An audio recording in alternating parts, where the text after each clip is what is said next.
Comment créer une affiche publicitaire avec Pixel Lab? Eh bien, aujourd'hui, nous allons apprendre à réaliser une affiche publicitaire avec l'application de montage mobile appelée Pixel Lab. Pixel Lab, donc, comme toute application, il faudra l'installer.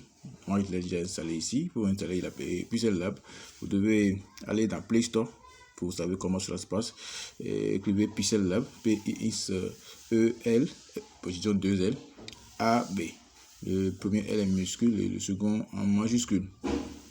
Donc, téléchargez Pixel Lab. Après l'avoir téléchargé, c'est sûr que ça va s'installer sur votre smartphone. Et donc, nous allons rentrer rapidement dans notre application. Voilà. Nous sommes en train d'ouvrir notre application comme ça. Nous allons commencer maintenant. Alors, tel que nous voyons déjà, nous sommes déjà dans l'application Pixel Lab et nous sommes dans l'interface de l'application. D'accord? Vous verrez en haut, quelque part, on a le symbole plus. À côté, nous avons le symbole qui ressemble un peu au symbole de la galerie. Ceci nous permet d'enregistrer, de nommer notre projet, d'enregistrer le projet et d'enregistrer l'image. D'accord? À côté de ça, nous avons l'icône de partage. Et à côté de ça, nous avons également l'icône qui nous permet d'avoir accès aux citations. D'accord? Si nous voulons utiliser des citations, l'application même a prévu des citations pour nous que nous pouvons utiliser. Donc, c'est ce que l'icône là en deux griffes permet de faire. Maintenant, à côté, nous avons une icône en 3 pointillés disposée verticalement à gauche, dans le coin supérieur. Nous cliquons sur ça, vous verrez, il est mis utiliser image de la galerie, c'est-à-dire si vous voulez utiliser une image de la galerie comme fond, vous pouvez faire appel à cette image-là ici, plein écran.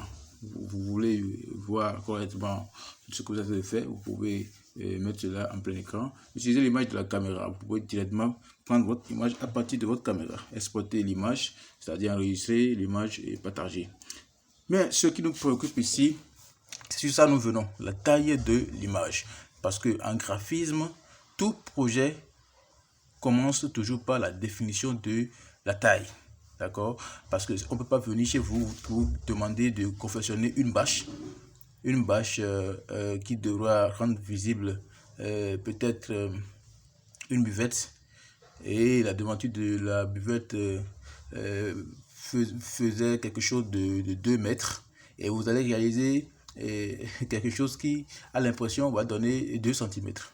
Ouais. Et donc, pour ne pas commettre cette bêtise-là, c'est pour ça qu'il faut d'abord, la première chose à demander au client dans le graphisme, c'est la taille de ce qu'il aimerait avoir. Parce que tout commence par là. Donc, nous allons cliquer sur la taille d'image.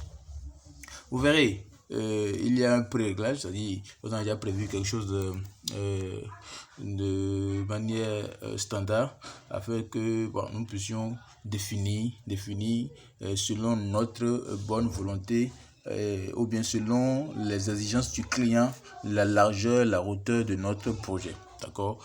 Mais à côté de ça, vous voyez, l'icône de tête de flèche juste à droite de custom là, vous verrez, nous cliquons sur ça, vous allez voir que l'application a prévu certains types de taille d'image, d'accord, en fonction des réseaux sociaux que nous avons. Nous avons square, c'est-à-dire taille sous forme de carré, d'accord. Nous pouvons ça nous permet de réaliser des images qu'on utilise facilement pour des profils WhatsApp et Facebook. Donc nous avons, voilà, l'application a prévu des profils Picture Squares, voilà, YouTube Channel Banner, YouTube Thumbnail, Facebook Cover Art, Google Plus Cover Photo, Twitter Header Size. Donc l'application a prévu cela en fonction de ce que vous voulez. Vous pouvez directement choisir peut-être YouTube Channel Banner. Cela va en même temps définir le projet là ou bien la taille de votre projet en fonction de ce que YouTube demande, c'est-à-dire ce qui va sortir ici, cela conforme aux exigences de YouTube, d'accord, pour votre chaîne. Ok, alors on quitte là, c'est que Ici, supposons que nous voulons réaliser un projet de largeur 2660 et de hauteur 1440 comme c'est à l'écran là. Ouais, donc nous allons rapidement, je vais les cacher rapidement. C'est mieux. Voilà, donc parce que j'aurai encore besoin. Bon, disons que oui, parce que j'aurai encore besoin de ces choses-là. Ok, donc nous allons commencer. Qu'est-ce qu'on va faire maintenant? Ok, j'ai une idée.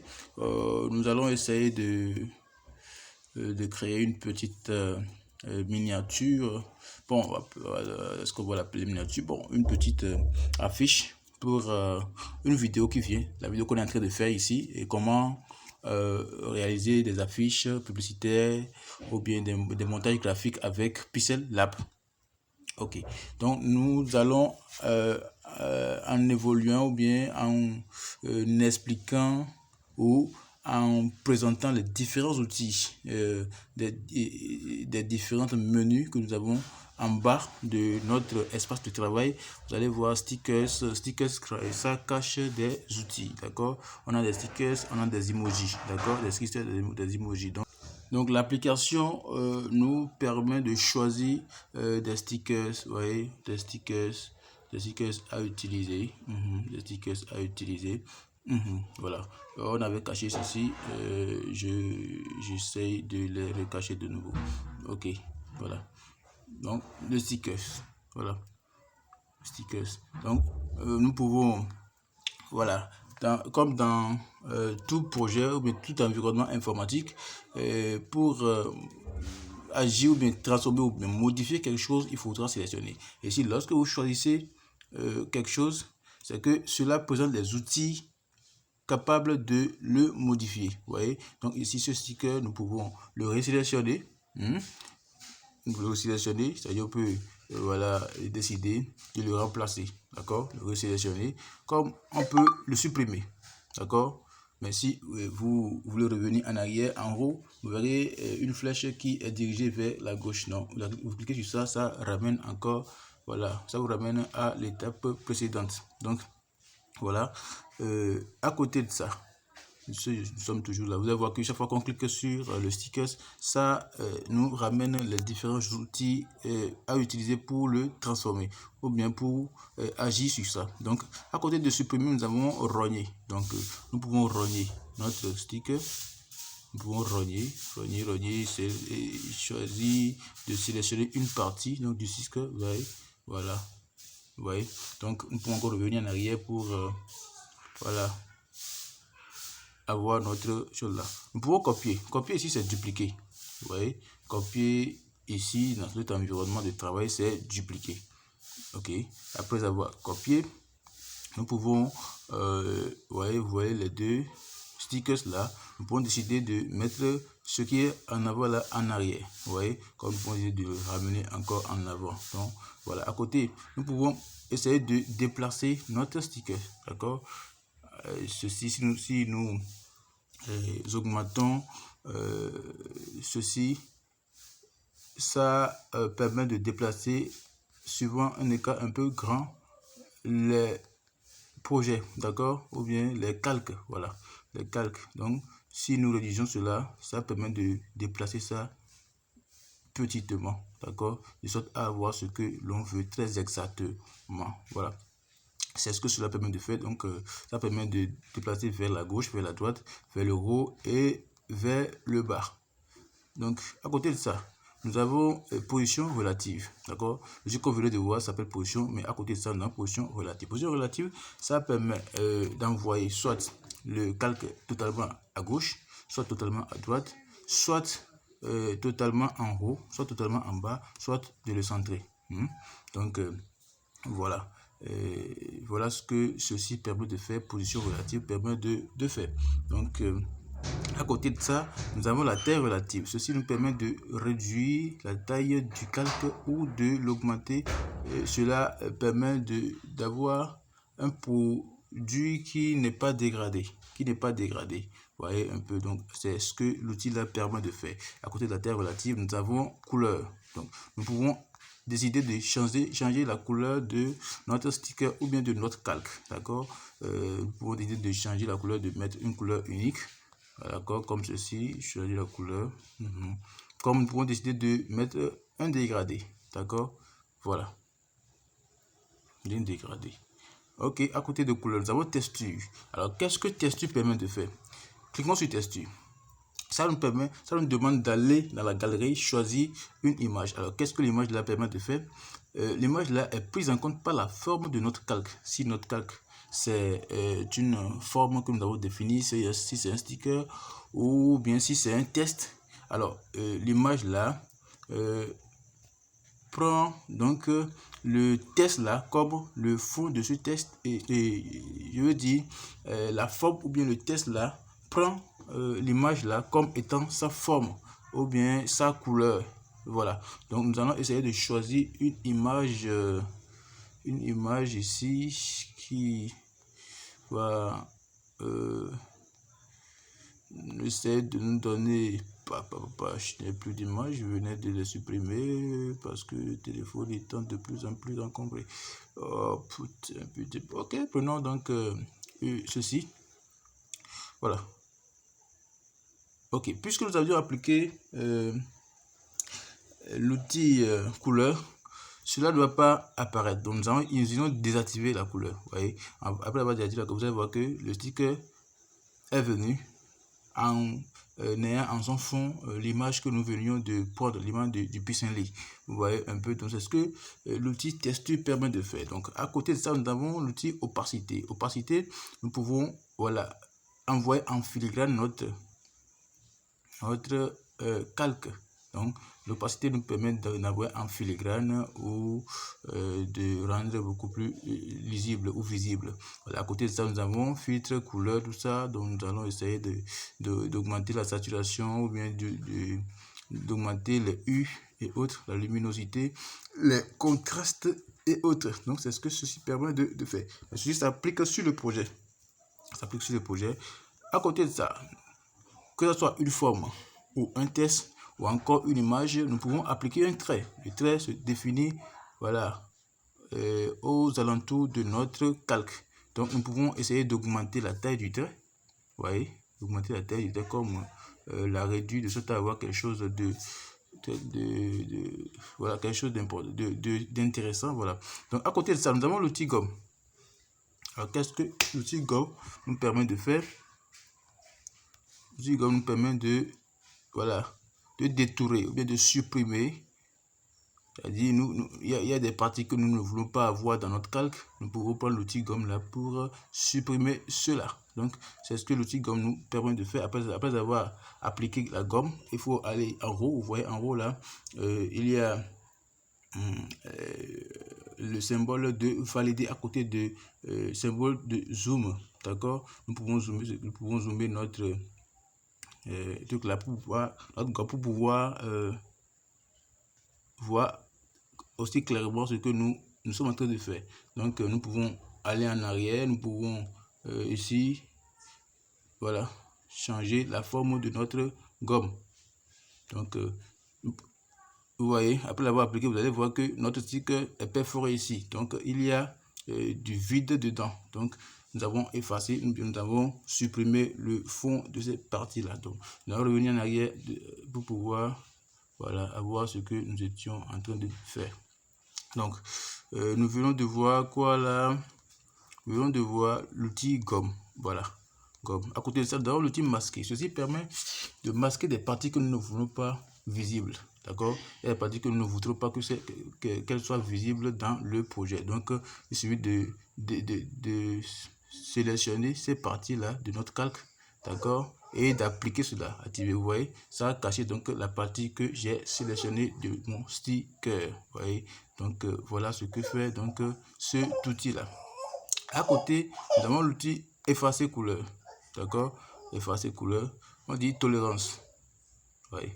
La tolérance. Vous voyez que la couleur en temps appliqué à l'image que nous avons utilisée, nous avons agi sur ça et ça n'est plus le même. D'accord? Ou bien elle n'est plus la même. Donc nous pouvons lisser les bords, que les bords ne seront plus visibles. D'accord? On les a rendus lisses. D'accord? Les bords sont lissés ici. Donc c'est ce que l'outil là permet de faire. Dans l'outil tourner, Voilà, nous voulons tourner notre calque dans un sens donné. Voilà, voici l'outil qui nous permet de le faire. À côté de ça, nous avons l'outil rotation 3D. Voyez ce que l'outil rotation 3D nous permet de faire. D'accord, suivant l'axe I, suivant l'axe Y. D'accord, voilà. Ok. Donc voilà ce que l'outil rotation 3D nous permet de faire suivant les deux axes. Nous avons aussi l'outil forme 3D qui nous permet également d'agir en profondeur. D'accord, voilà, vous voyez ça, voilà ce que ça donne. Nous pouvons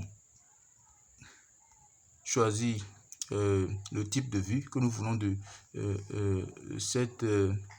notre calque là. Donc ça peut être oblique, d'accord, oblique ou en perspective, voyez, oblique ou en perspective. Donc c'est en fonction de ce que nous voulons avoir que nous allons faire notre choix. Donc en profondeur, c'est-à-dire lorsque nous décidons de voir notre calque en perspective, nous allons maintenant agir ou bien définir la profondeur que nous voulions avoir, d'accord, voilà, en fonction de ceci, ouais, comment ça se comporte. Donc à côté de ça, sinon après ça, il y a nous avons la possibilité de choisir deux couleurs, d'accord, pour notre outil 3D que nous sommes en train d'appliquer. Vous voyez, que nous sommes en train d'appliquer. Donc voilà ce que ça donne. Ok, à côté de ça, nous pouvons essayer d'appliquer ou bien d'assombrir un peu ce que nous avons appliqué, de rendre ça sombre, quoi. Donc voilà, nous pouvons lui appliquer une rotation sur l'axe X. Vous voyez, une rotation X, rotation X, Y et rotation Z. Vous voyez, rotation Z. Donc voilà ce que cela nous permet de faire. Donc nous pouvons simuler également l'éclairage. Ceci c'est un peu comme le biseautage, d'accord. Donc light angle, donc simuler l'éclairage ici, l'intensité, agir sur l'intensité, l'ombre, tout ça, données spéculaires, et voilà. Donc voilà ce que nous permet de faire l'outil forme 3D. Donc là on revient en arrière, voilà. Donc après ça nous avons l'outil perspective. Perspective nous permet de transformer notre calque, d'accord, de transformer notre calque. Vous voyez, voilà.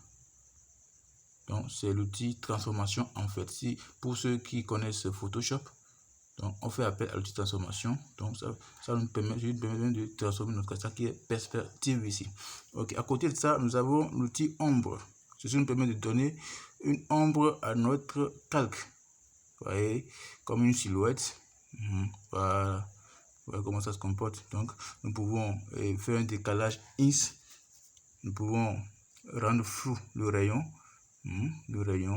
faire un décalage X, voilà, vers la droite ou vers la gauche, un décalage Y. C'est quoi, l'axe des ordonnées, et X c'est l'axe des abscisses. Ça nous avons appris ça à l'école. Voilà, l'école nous sert toujours à quelque chose.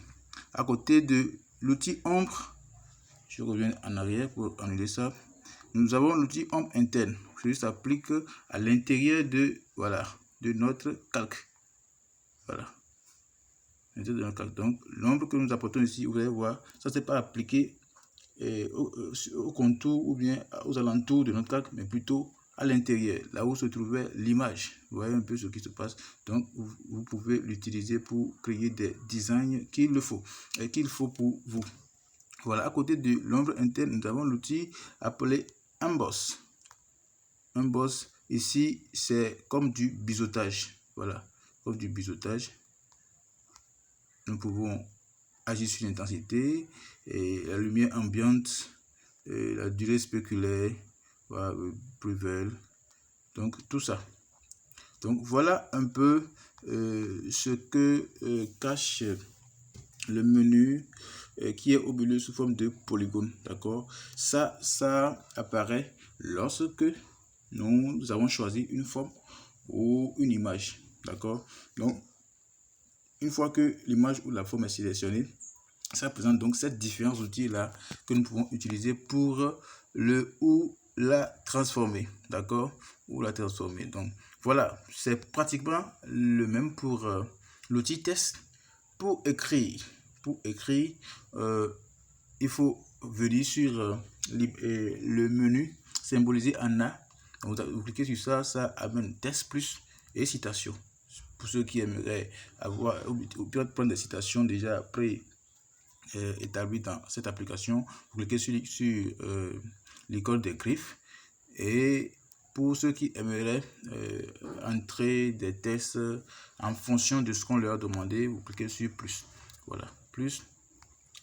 Donc, pour modifier le test, il faut cliquer sur l'outil éditer. D'accord? Donc, le menu symbolisé en A présente plusieurs outils comme style, comme éditer, comme supprimer, comme copier, mettre à l'avant, à l'arrière, position, position relative, taille.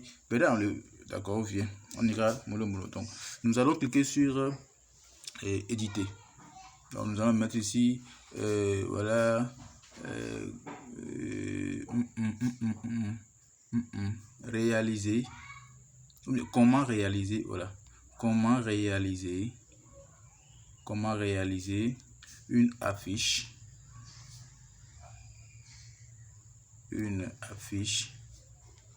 publicitaire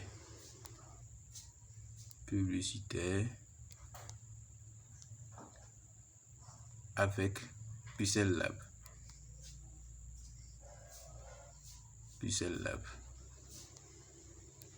Voilà. Donc, nous allons maintenant appuyer sur OK. Donc, voilà donc notre test. Nous allons maintenant modifier le test. D'accord? Modifier le test, je vous avais dit que, bon, vous savez déjà ce que sert à faire l'outil copier, mettre à l'avant, mettre à l'arrière, position relative, taille relative, ou bien position relative. Donc, maintenant, la taille, ça nous permet, voilà, ici, d'agrandir la police, d'accord, de notre caractère, ou bien de la réduire. Vous voyez, c'est en fonction de ce que nous aimerions avoir que nous allons donc manipuler ceci. Ok, cela. À côté de ça, nous avons le padding. Le padding, ça permet de déplacer légèrement ou bien d'ajuster à gauche ou à droite notre test dans le cadre. Donc, à côté de ça, nous avons l'outil couleur. Donc, nous pouvons choisir une couleur pour notre test. Je vais choisir la couleur blanche ici. La texture, on venait de voir ça, c'est la même chose ici. L'opacité, on venait de voir ça, tourner, masquer. La police ici maintenant. Donc, pour changer la police ici, il faut cliquer sur l'outil police. Donc, ça fait sortir les différentes polices prévues. Donc, nous allons choisir la police de notre choix. La police que nous aimerions utiliser pour avoir un rendu que nous souhaitons vivement. Ok, voilà. Je choisis cette police là. Ok. Maintenant, après la police, nous avons le style. Le style permet, ce qui est en B, permet de mettre en gras, ce qui est en I, en italique, ce qui est en I permet de souligner. Et donc, si on ne veut pas appliquer cela, on appuie sur T barré. Donc, ça annule donc le style. Voilà. À côté de style, nous avons courbe. Ceci permet de, voilà, de mettre notre test sous forme curviligne ou bien en courbe. Voilà, vers la droite et vers le haut comme vers le bas. Donc, ceci nous permet, en fonction de ce que nous voulons avoir, de créer ce design-là. Bien, nous ne voulons pas avoir ce design ici. Donc, on va annuler cela. À côté, nous avons l'outil arrière-plan.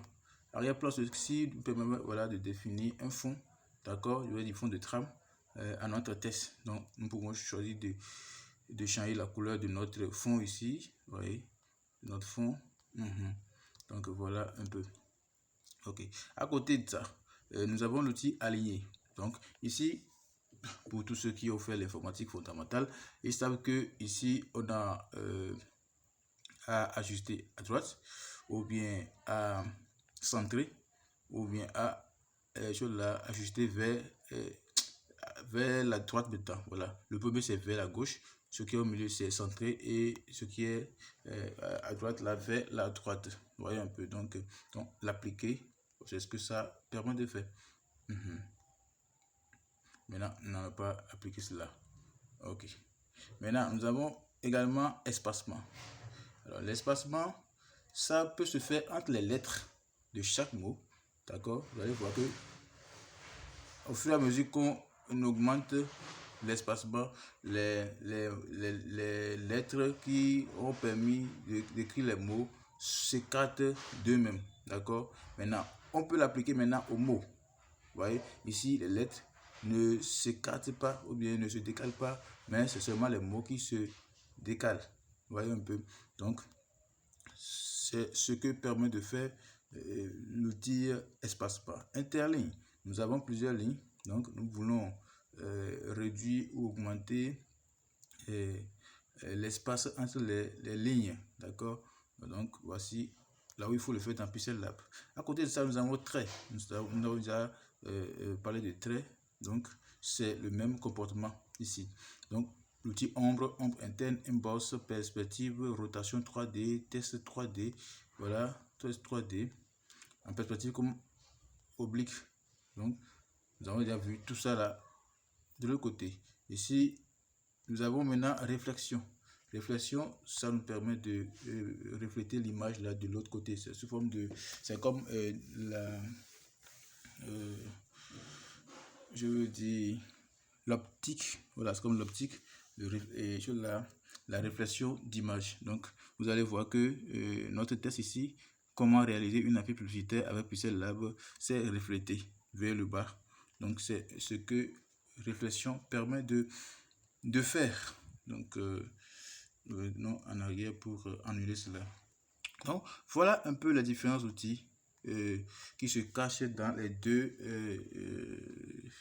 menus que nous venons de voir. Le menu symbolisé en A et le menu symbolisé en forme polygone. Maintenant, le menu à côté, symbolisé en deux carrés. Là, à côté du polygone, c'est ça qui nous permet de définir le fond de notre projet. D'accord, l'image de fond de notre projet. Nous pouvons choisir d'appliquer une couleur unique. Nous pouvons choisir de rendre ça transparent, d'avoir un fond transparent. Si nous voulons avoir, par exemple, ça, on utilise ça pour les logos et autres là, afin d'avoir une image PNG. D'accord? Donc, très souvent, on les utilise pour les logos ou bien pour des images qu'on aimerait exploiter après dans d'autres projets. Donc, nous pouvons également choisir de modifier la taille de l'image directement ici. Nous pouvons rogner si entre temps on avait utilisé une image comme fond d'écran. Donc nous pouvons utiliser des images déjà prédéfinies par notre application. Vous voyez, nous pouvons utiliser ces images là, comme nous pouvons maintenant utiliser des images que nous avons nous-mêmes dans notre galerie. D'accord? Dans notre galerie, par exemple ici. Voilà, vous voyez un peu, c'est ce que ça donne. Ok, ou carrément de prendre directement une image à partir de notre caméra. Donc voilà ce que cache le menu à côté du polygone là comme quoi outil. À côté de ça, nous avons ce qui nous permet d'agir sur l'ensemble de notre projet. Tourner, ramener à sa place initiale, appliquer la vignette. Ouais, tout ça s'applique à l'ensemble du projet. D'accord? Le bruit, augmenter, alpha, améliorer, tout ça. Ça s'applique à l'ensemble du projet. Nous avons les strips. Les strips, voilà. Les strips qu'on peut ajouter à notre projet. Ça s'applique à l'ensemble du projet. Donc, nous pouvons utiliser ou bien agir sur la luminosité de notre projet, comme également sur le contraste. Ou sur la U. D'accord? Sur la U. Donc, vous voyez les différents effets que cela a. La saturation également, nous pouvons agir sur ça. Donc, tout ça s'applique à l'ensemble du projet. Donc, voilà, si nous avons terminé donc ce projet-là, nous voulons commencer un autre projet. Nous allons cliquer sur l'icône à côté de l'icône symbolisée en A, l'icône à gauche. D'accord? Donc, ça nous permet de faire appel aux différents projets que nous avions fait avec notre application. D'accord? Ou bien de commencer un nouveau projet. Donc voilà, disons que nous venons de voir en gros tous les outils de l'application Pixel Lab. Et à partir de maintenant, en temps normal, il ne devrait plus être compliqué pour quelqu'un d'utiliser donc cet outil-là pour travailler. D'accord? Donc, j'avais voulu qu'on fasse une affiche, mais ceci, je pense que ça va. L'affiche, nous allons faire ça dans la vidéo suivante, comme voilà, exemple de montage. Voilà comment il faut utiliser l'application Pixel Lab pour réaliser des projets graphiques. Nous venons de voir donc les différents outils que présente cette application. Donc, il faut comprendre que l'application permet de travailler hors connexion. Vous n'avez pas besoin de vous connecter avant de travailler. Il suffit juste d'être inspiré, de savoir comment utiliser les couleurs, les formes et autres là pour faire sortir des projets dingues, d'accord, de sorte à amener le client à dire waouh. Donc, à partir de ceci, vous pouvez déjà commencer par gagner de l'argent en ligne ou commencer par proposer des services graphiques aux gens autour de vous. Vous pouvez déjà, à partir de ceci, commencer par réaliser des cartes de visite, des logos, des affiches publicitaires. Vous pouvez, à partir de ceci, commencer par proposer aux gens de leur réaliser des plexiglas, d'accord, des posters et autres là, donc des bâches pour les cérémonies, des fêtes-pas et autres. Donc, ceci permet de faire tout ça correctement. Donc, c'est à vous maintenant de vous cultiver davantage. Donc, voilà, vous venez d'avoir une grosse opportunité d'avoir un métier tout de suite en main et commencez par proposer cela aux amis, aux gens autour de vous. Mais surtout, travailler à avoir une bonne image en ligne parce qu'aujourd'hui, l'agence se fait sur l'Internet et vous avez plus de chances d'avoir des clients sur l'Internet plutôt qu'autour de vous actuellement parce que l'expérience a montré que les gens autour de nous ne s'intéressent pas trop souvent à nos produits et tout le monde aujourd'hui a ses yeux sur l'Internet, a ses yeux dans le téléphone et donc le meilleur marché aujourd'hui pour avoir de clients, c'est l'Internet, ce sont les réseaux sociaux. Donc, il faut se faire former davantage, apprendre les compétences de freelance, apprendre à faire des publicités, Facebook et autres là, des campagnes publicitaires sur les différents réseaux sociaux. Et puis, c'est fini. Vous verrez que l'Internet commencera par vous donner quelque chose chaque jour. Prosper sous, voilà. Abonnez-vous à la chaîne pour suivre d'autres formations après.